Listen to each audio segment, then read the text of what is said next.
সুপ্রভাত সকলকে। তো আজকে আমরা চলে এসেছি ব্যান্ডেল চক বাজার করতে। কি বাজার করতে? মাছ কিনতে। কৌশিকের খুব ইচ্ছা হয়েছে হঠাৎ করে যে মাছ কিনবো। তো ঠিক আছে চলো, প্রত্যেকবার তো রবীন্দ্রনগর বাজার থেকেই মাছ কিনি, তো এবার একটু চক বাজার থেকে মাছ কিনলে কেমন হয়। আর এখানকার চক বাজার হচ্ছে একটা বিশাল বড় পাইকারি বাজার। মানে আমাদের চন্দননগর, লক্ষ্মীগঞ্জ বাজার থেকে আরম্ভ করে তোমার চুচড়ো আখন বাজার, হুগলি রবীন্দ্রনগর, এইগুলো থেকেও সব থেকে বড় বাজার হচ্ছে যে চক বাজার। তো চলো দেখবে চলো কী কী মাছ এখানে রয়েছে এই বাজারে।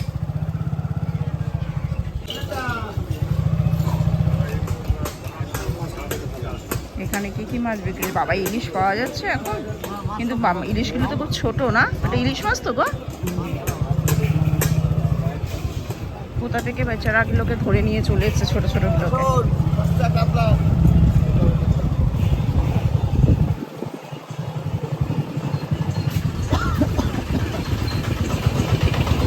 সবে বাজার বসছে, এখনো পুরোপুরি ঠিকঠাক মতো বসেনি। সবে বাজার হচ্ছে 7টা 10-15 হবে এখন।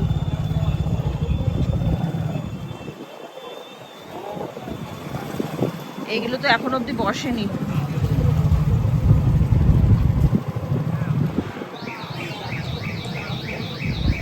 কচু শাক কি গো,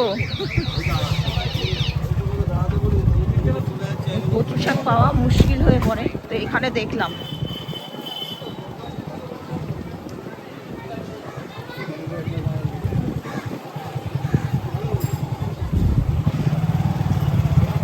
এইখান থেকেই হচ্ছে আড়ত অরিজিনাল শুরু। আমরা যেটা দেখলাম সেটা হচ্ছে বাজার, বাট বাজারে আজকে সেরকমভাবে মাছ বসেনি। কৌশিকের পছন্দ হচ্ছে না, হয়তো ভোটের কারণে বা কোনো কিছুর কারণের জন্য আগে ঠিকমতো মাছ বসেনি।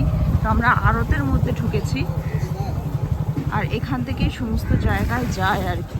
আমাদের ওই দিকটাতেও যায়, ভেতরে ওই পেছনটা গঙ্গা রয়েছে, তার চারিপাশে আড়তে ভর্তি। এই যে মেন যে জায়গাটা, সেটা তো দেখা যাক আমরা যেতে পারি কিনা ভেতরে। এখানে দেখো কি বড় বড় মাছগুলো সব কাটা হচ্ছে, এগুলো মনে হয় সব বিয়ে বাড়ির জন্য। কেউ কি এখানে দেখছো সব পেটিতে পেটিতে রয়েছে মাছ কাটা, অর্থাৎ এগুলো চলে যাবে বিয়ে বাড়ির জন্য, অনুষ্ঠান বাড়ি। কি হয়েছে? চলে এসছে একজন, তোর বন্ধু আজকে আসেনি। তো আমরা আড়তের ভেতর ঢুকছি। বাপরে বাপ, আমার তো চক্ষু চড়ক গাছ হয়ে যাচ্ছে। কৌশিক চলে গেছে। এখানে দেখো চিংড়ির সম্ভার, কিন্তু বড্ড নোংরা। অবশ্য আড়তে নোংরা হবেই, জলে জলে ভর্তি। এবার মাছের সাইজগুলো সকলে দেখো কি সুন্দর।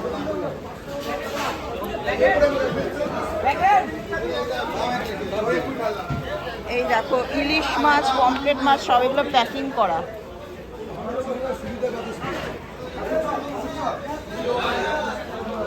বাবা তুমি তো পালিয়ে যাচ্ছ মাছ দেখতে দেখতে। ওইদিকে কত বড় বড় সাইজের মাছ বলো। চিংড়ি মাছের সাইজগুলো দেখো বেশ বড়।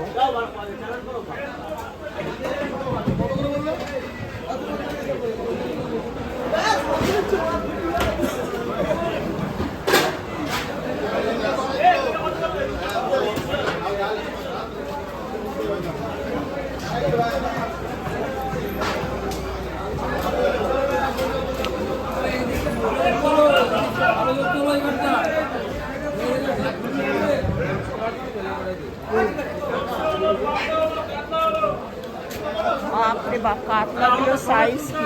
ও পাবদা পাবদা পাবদা, কিং সাইজ পাবদা, কিং সাইজ পাবদা। আমাকে সময় তুলতে হবে, জীবনে কেউ এত বড় পাবদা দেখে। আপনার এই কাতলার সাইজ কি আছে দাদা? কাতলা 5 কিলো। বাপরে বাপ, দারুণ সাইজ। 120 টাকা কিলো কাতলা। এবার ভেবে দেখো তোমরা সকলে, 120 টাকা কিলো কিন্তু কাতলা, মানে এটা হচ্ছে পাইকারি রেট। আর এইগুলোই আমরা 400, 450, 500 করে বাজারে মানে কিনি। আচ্ছা আপনাদের কাছে যে এইগুলো পাইকারি রেট, এক পিসও নেওয়া যেতে পারে? এক পিসও মানে মিনিমাম কত নিতে হবে? আচ্ছা 10 কিলো, 5 কিলো, 15 কিলো, 20 কিলো এইগুলোই নিতে পারবে। কৌশিক কি নেয় দেখি। তা আমাদের তো 5 কিলো কেনা সম্ভব না, কে খাবে বাড়িতে।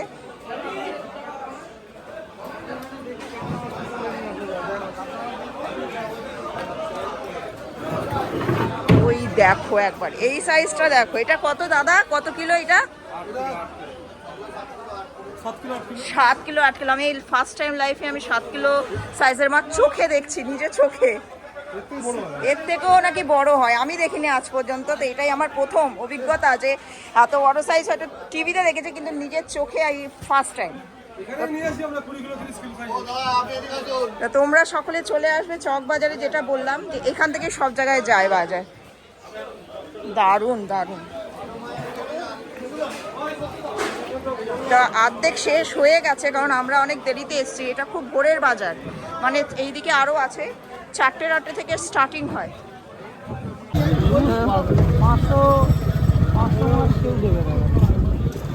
অ্যাকচুয়ালি আরও ভোরবেলা আসা উচিত, তাহলে আরও বিশাল পরিমাণে মাছ দেখা যাবে, কিন্তু আমরা অনেক দেরিতে এসেছি।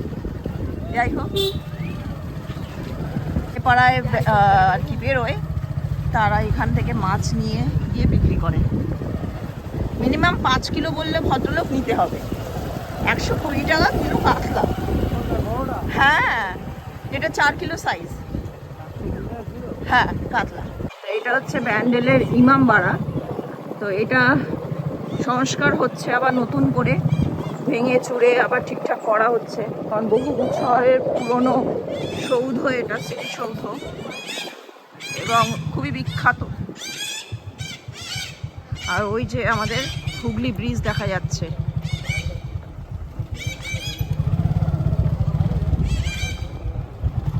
সকলে দেখো টিয়া পাখি, একটু দাঁড়াও কৌশিক, টিয়া পাখিগুলো দেখো ওখানে বাসা করেছে। শুধু টিয়া পাখি না গো, এখানে আরো অনেক আর একটা পাখি আছে যা দেখতে পাচ্ছি। দেখো সকলে দেখতে পাচ্ছে টিয়া পাখিগুলোকে।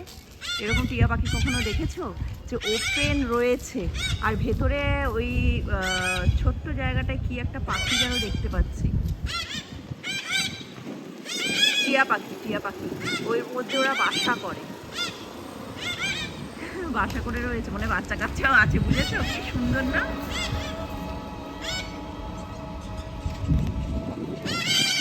তো কৌশিক মাছ কেনে নি, কারণ ওটা হচ্ছে পাইকারি বাজার।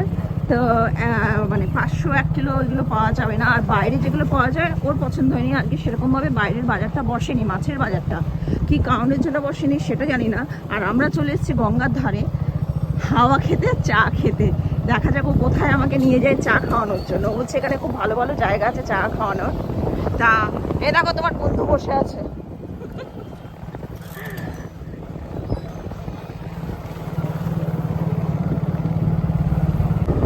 শেষে চলে এলো সবকিছু ছেড়ে ঠেড়ে চুচড়ো গঙ্গার ঘাটের কাছে। এই ছেলেটাকে নিয়ে আর পারা যাচ্ছে না, নিজের জায়গাতেই আসবে। তবে হ্যাঁ, একটা জিনিস বলবো, এখানে আমরা আগে বসতাম, তাই না? তখন সাল হচ্ছে 97, তো যেমনটি ছিল 97 সালে, তো সেরকমটি আছে। তো ওই জায়গাটায় কৌশিক আর আমি আরও সব বন্ধু বান্ধবরা বসতাম, বলে আড্ডা দিতাম সকালবেলা। আর এখানে সবাই যোগা করছে, আর বয়স্ক ভদ্রমহিলারাও এখানে মর্নিং ওয়াক করতে আসে, এসে এখানে বসে থাকেন। বেশ ভালো জায়গাটা, তবে জঙ্গলটা বেশি হয়ে গেছে, আগে এতটা জঙ্গল ছিল না। আর ওই যে গঙ্গা, গঙ্গাটা আরও এগোনো ছিল, তা আরও পিছিয়ে গেছে, জঙ্গলে পলি পড়ে পড়ে একবার যাচ্ছে, তাই অবস্থা। একজন এসে বসে পড়েছে এইখানে। কেমন হয়ে গেছে না জায়গাগুলো? এইগুলো এত জঙ্গল ছিল না, বলো? আমরা যখন ছোটোবেলা আসতাম তখন এত জঙ্গল ছিল না। আর ওখানে টেনিস খেলা হচ্ছে। ওটা টেনিস না ব্যাডমিন্টন? টেনিস, এটা টেনিস গ্রাউন্ড।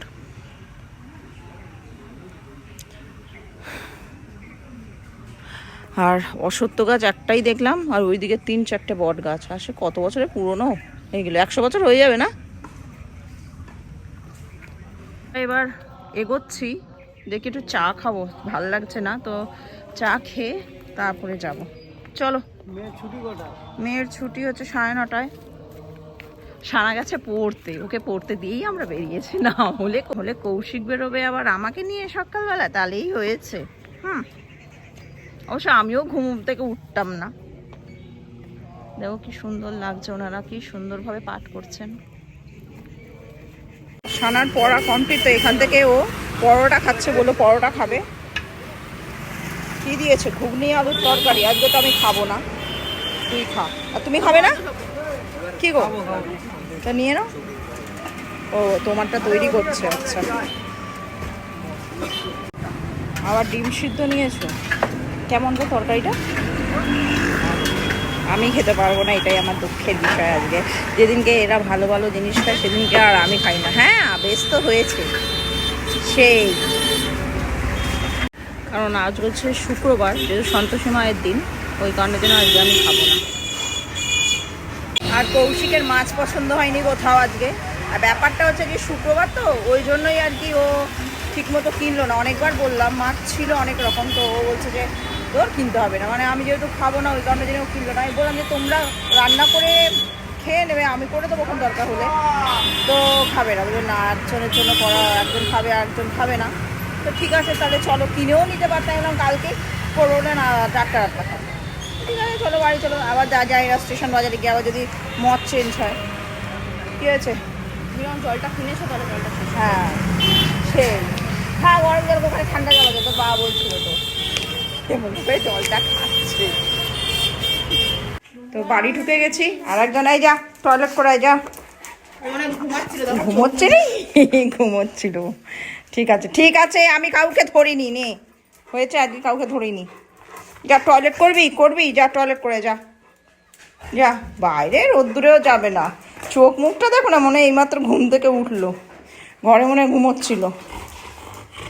এত গরম, আমি দরদর করে ঘামছি পুরো। এইমাত্র রান্না করে উঠলাম, বেশি কিছু করিনি, যেহেতু আজকে শুক্রবার।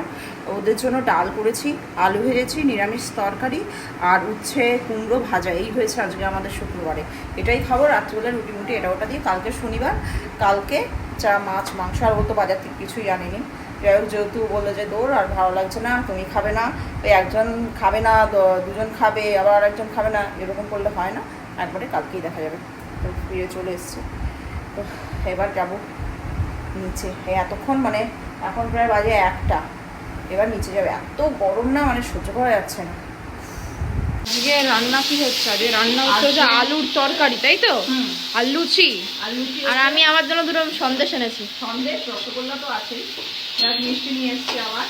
আর কি অবস্থা দেখে তোমার মুখটা, কি অবস্থা, ঘেমে গেছে মহি। গরমে তো টিউশন করে উঠলাম, সেই 4:30টায় বসেছি, উঠলাম হচ্ছে 8:30। আমিও তো কিছুক্ষণ আগে এলাম। তারপরে জল ভরা, জামা কাপড় তোলা, রান্না করা। আর একটা জিনিস, বিশাল গরম পড়েছে কিন্তু, প্রচন্ড। গরমটা আবার বেড়ে গেছে, দেখবে আবার দেখবে 40 ডিগ্রি দেখাচ্ছে। আর ভালো লাগছে না, মানে আমি নিজে অসুস্থ হয়ে যাচ্ছি গরমে। আর আগে শুক্রবার যেহেতু তোমরা আগেই জানো, সকালবেলায় বলেছি, তো ওই জন্য লুচি, আলুর তরকারি আর মিষ্টি। আমি মিষ্টি খাবো না, ওরা খাবে রসগোল্লা, আমি শুধু আলুর তরকারি লুচি দিয়েই খাবো। এটাই রাত্রিবেলাটা আজকে খাবার। তা এখন কি আবার পড়তে বসেছিস? অঙ্ক করছে তো অনেকক্ষণ ধরে। কালকে পরীক্ষা। আর রন, I really don't care about that. আর রনির খাওয়া হয়ে গেছে, ও আজকে সবার আগে খেয়ে নিয়েছে, ও রোজে আগেই খায়। হ্যাঁ। কি invention? মানে ওই হয় না, তোমার ভিডিওতে লেখা থাকে না অনেক জায়গায় ভালো ভালো মোটিভেশনাল জিনিস, তো আমি ওখানে লেখা দেখেছি যে marks is just a number, you don't worry, you will be fine. বাবা, তো আমি এখন ওর মতো মাথা ঘামছি না, আমি মাথা ঘামাবো 3 মাস পর। আচ্ছা 3 মাস মানে লাস্ট 3 মাস পর, এই বছর। ঠিক আছে, যেটা তুই ভালো বুঝবি, পড়াশোনা নিয়ে আমি তোকে কিছু বলি না। কি গো, লুচি ভাজছো এখন? হ্যাঁ লুচি খাচ্ছি, এখানেই দিয়ে দেবো। বলছি আমি কখন খাবো? এই তো বলছে এক্ষুনি দিয়ে দেবো। Give me food fast. দিচ্ছি। ওকে, এটা ঠাকুর দাদাকে দিয়ে দেবো, হ্যাঁ তারপর আমি পরে খাবো। ঠিক আছে। তো সানা খেতে বসে গেছে, ওই আবার দুটো মিষ্টি নিয়ে এসে নিজের জন্য পছন্দ করে। কোথা থেকে নিয়ে এসছো গো? রাখালদাজা থেকে। ভালো হয়েছে তরকারি? পছন্দ তো? না তোর তো আবার আমার খাবার পছন্দ না, তোর বাবা ছাড়া সবই তো তোর বাবার রান্না তোর পছন্দ। কি গো? ভুল লাগবে নাকি দেখো, বলো গিয়ে জিজ্ঞেস করো। হ্যাঁ যাচ্ছি। কি গো? আর কি, ওই যে মহারাজ, তুই তো পুরো ঘেমে চান করে গেছিস। স্নান পুরো আমার নাইটি মাইটি সব ভেজা পুরো একদম। ওই যে লোকের বাড়ির দোরগোড়ার সামনে গিয়ে পটি করে পালিয়ে আসে, বললেও শোনে না, এত অসভ্য। শুনতে আসছে, আবার আসছে, ওইদিকে যাচ্ছে এরা। যা করে আয়। তখন একটা কালো কুকুর আমাদের বাড়িতে ওই দোরগোড়াটার সামনে শুয়েছিল, জানো, বাবা বললো। হ্যাঁ, রনির জ্বালায় তো কেউ আসতেও পায় না, দেখ না ঠাম্মাকে ঠাম্মাক করতে করতে যায়। আর এখন বাইরে হাওয়া দিচ্ছে, দাঁড়িয়ে আছি। খুব সুন্দর হাওয়া দিচ্ছে। হাওয়া দিচ্ছে। অনেকে তো এই গরমে আবার গরমটা পড়ছে বলে অনেকে ভালো আবার- লাগছে। আরে কি অনেক এখন গরমটা আবার পড়েছে বলে আবার অনেকে ছাদে শুচ্ছে। তাদের শুচ্ছে তো। তোর বাবা তো আজকে যাবে না গরমের জন্য। আবার রাত্রি 2টো অবধি সিনেমা দেখবে। বাবা থাকা মানেই ব্যাপারটা হচ্ছে আমার মায়ের মধ্যে কোনো ঝামেলা লাগবেই কিছু না কিছু নিয়ে, সেটা তো বাধা ধরা। আর একটা না হলে আমরা রাত্রে ঠিক করে ঘুমাতে পারি না, 2টো অবধি সিনেমা দেখবে প্রতিদিন। আর আমাদের বলে ঘুম হয় না ঠিক করে। আর না হলে বাবা না থাকলে, বাবা যখন বাজার যায় তখন আমি আর মা বলো 10টা কি 10:30টার মধ্যে আমরা বিছনায় শুয়ে পড়ি। তাই আমরা TV ওই 11টা ওই প্রতিদিন তো আর 11টা হয় না, কিছু কিছু দিন 10:30টাতেই আমরা শুই। হ্যাঁ। আর তারপরে গিয়ে আমরা হয়তো একটুখানি আধা ঘন্টা টিভি দেখলাম, ফোন দেখলাম, দিয়ে শুয়ে পড়ি একসাথে। আর বাবা থাকলে উড়িয়ে ওয়ার্ল্ড রেকর্ড। তোর হয়ে গেছে? হ্যাঁ হয়ে গেছে। ঠাম্মাক ঠাম্মাক করতে করতে চলে এলো। কাশফুলটা তো একটু রোগা হয়ে গেছে। কি রে, শরৎকাল ছাড়া কি কাশফুলটা তোর মোটা হবে না? আবার ওখানে কি শুকছো? টয়লেট করবে। টয়লেট করবে। চল অনেক এটা কি স্টাইলে টয়লেট করা, পা তুলে? চল চ ঘরে চ। চ, পা ধোয়াতে হবে আবার। সোজা বাথরুমে ঢোক। চল বাথরুমে চ। তো ব্লগটা আজকে আমি শেষ করছি, বেশি কিছু দেখানোর আর রইল না, ওই জন্যই শেষ করে দিচ্ছি। যদি ভালো লেগে থাকে অবশ্যই লাইক, কমেন্ট আর সাবস্ক্রাইব করবে। আর কালকে দেখা হচ্ছে একটা নতুন ব্লগ নিয়ে।